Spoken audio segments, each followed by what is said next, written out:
Shalom, shalom, Beruchim Abaim, sejam bem-vindos à série As 613 Mitzvot da Torá. E hoje nós abordaremos a mitzvah de número 7, Shevuah Bishmo.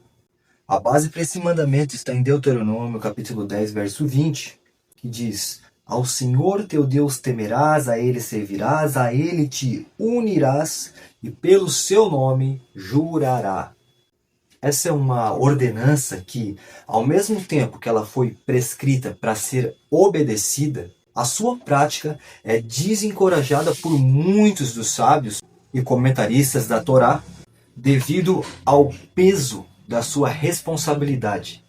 Então os Chachamim recomendam a evitar o juramento para anular qualquer possibilidade de profanação do nome sagrado em caso de falha ou descumprimento do juramento. E por esse motivo é uma mitzvah, um mandamento condicional.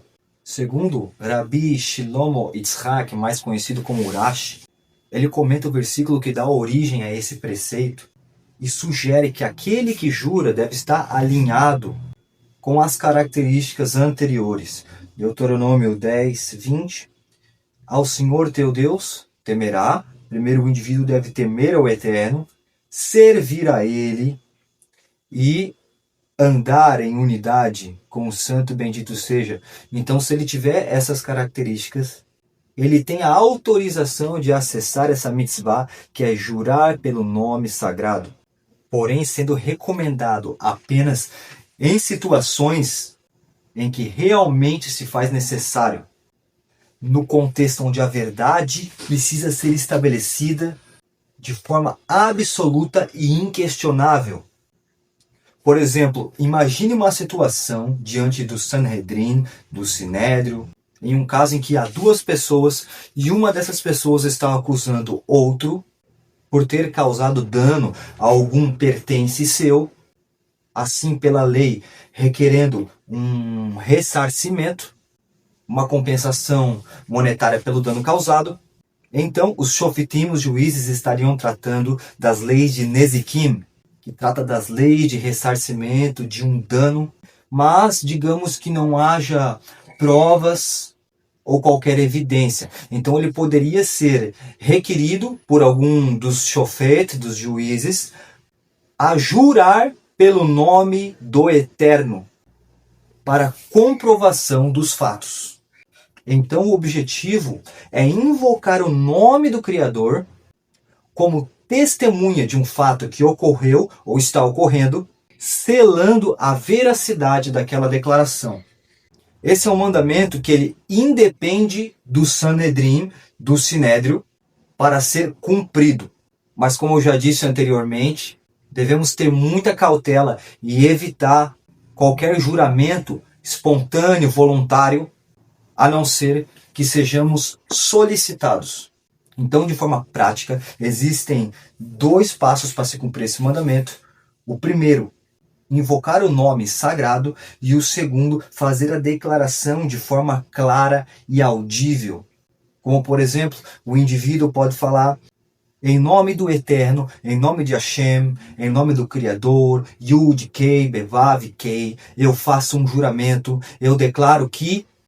Então você menciona o fato que ocorreu ou que está ocorrendo.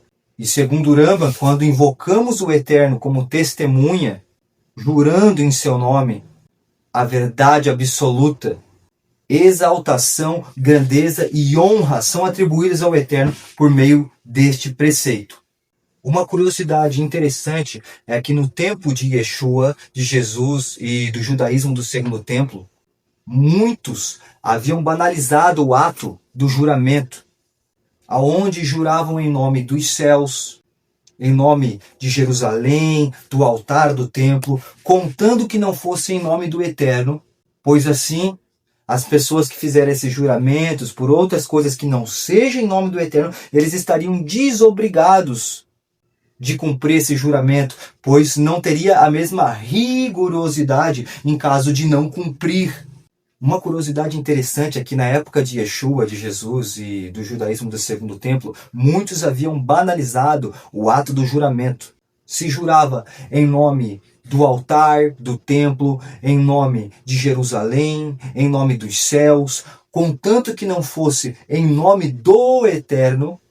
Assim, em caso de descumprimento, não haveria a mesma rigorosidade, assim, quem sabe estariam desobrigados de realmente estarem falando a verdade. Ao que Yeshua fala, não jurem pelo céu, porque é a morada de Deus, nem pela terra, porque é o estrado dos seus pés, nem por Jerusalém, porque é a cidade de Deus. Não jurem por coisa alguma, mas seja o vosso sim, sim e o vosso não, não, nos ensinando que em todas as ocasiões devemos falar sempre a verdade, que nós venhamos ter um compromisso genuíno com as palavras. E se nós tememos ao Eterno, servirmos a Ele e buscarmos andar em unidade com Ele, nós temos autorização para jurar em seu nome, mas que seja com muita sabedoria, que nós sejamos impelidos pelo Espírito Santo para glorificar ao Eterno através dessa mitzvah somente quando for necessário. Espero que tenha gostado do conteúdo. Shalom, shalom, Hivuk Gadol, forte abraço, Derritraot, até mais.